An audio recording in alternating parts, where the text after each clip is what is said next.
इस बार फाइट करेंगे। इस बार नेता को कुछ नहीं, अपने तिपरासा को ग्रेटर तिपरालैंड देंगे।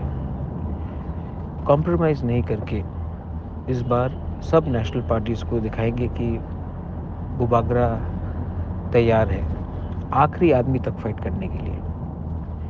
और मुझे लगता है कि हम लोग को मिलेगा, क्योंकि हम लोग सच्चाई के रास्ते में हैं। हमारे संग अन्याय हुआ है, हमारे संग नाइंसाफ़ी हुआ है 75 साल में। ये हमारा टाइम है। इस बार कोई मेरे संग रहे या ना रहे, मेरा तिपरासा मेरे संग रहेगा।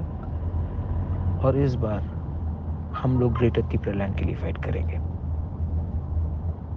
मैं जानता हूँ कि हम लोग जीतेंगे, क्योंकि मेरे पास विश्वास है, हमारे तिपरासा का विश्वास है, और बूमा और सिकली का प्यार है। इस बार जीतेंगे, 100% जीतेंगे। ये फाइट कोई एमएलए मंत्री के लिए नहीं है, ये फाइट हमारा बुकुंग बारा तिपरासा के लिए है, और ये फाइट हम लोग जीतेंगे।